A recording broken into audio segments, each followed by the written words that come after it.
એક પેશન્ટ જે full term pregnancy અને acute fatty liver of pregnancy લઈને મારી પાસે કેડી હોસ્પિટલની ઓપીડીમાં આવ્યો. I am doctor Nita Thakre, consultant at KD hospital Ahmedabad. આ પેશન્ટ જ્યારે અમારી પાસે આવ્યું ત્યારે ઓલરેડી શહેરના 3-4 હોસ્પિટલમાં કન્સલ્ટેશન કરાવીને આવ્યા હતા અને એમને એ ખબર હતી કે આ એમની હાઈ રિસ્ક પ્રેગ્નન્સી છે. તો આપણે એમ સમજીએ કે what is high risk pregnancy. During pregnancy જે મધર, બેબી અથવા બંને માટે લાઈફ થ્રેટનિંગ કન્ડિશન ઊભી કરી શકે એમ હોય એવી પ્રેગ્નન્સીને હાઈ રિસ્ક પ્રેગ્નન્સી કહેવામાં આવે છે.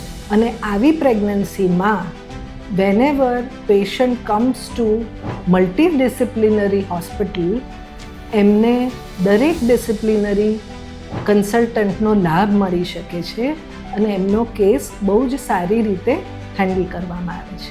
Acute fatty liver of pregnancy એક રેર કોમ્પ્લિકેશન જે પ્રેગ્નન્સી દરમિયાન કોઈને પણ થઈ શકે છે.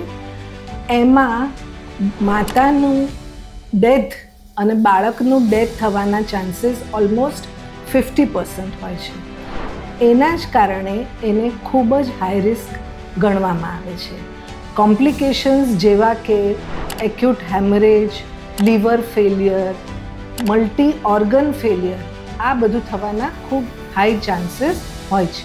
ઇન્વેસ્ટિગેશન્સ કર્યા પછી અમને ખબર પડી કે એમને acute fatty liver of pregnancy છે, જેના માટે સૌથી ઇમ્પોર્ટન્ટ પાર્ટ હતો કે અર્લી ડિલિવરી કરાવવી. પરંતુ ડિલિવરી દરમિયાન બ્લીડિંગ થવાના ચાન્સીસ ખૂબ હાઈ હોવાને કારણે we had to take extra precautions and care.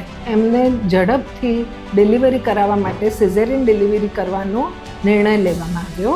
Caesarean દરમિયાન એમને more than normal blood loss જોવામાં આવ્યો અને સિઝેરિયન પત્યા પછી એમને આઈસીયુમાં ક્લોઝ મોનિટરિંગ માટે શિફ્ટ કરવામાં આવ્યા. During post operative period though she had lots of ups and downs in her parameters, પરંતુ મલ્ટીડિસિપ્લિનરી અપ્રોચથી અમે એમને ખૂબ સારી રિકવરી આપી શક્યા અને એમની સાથે એક હેલ્ધી બેબી આપીને ઘરે મોકલી.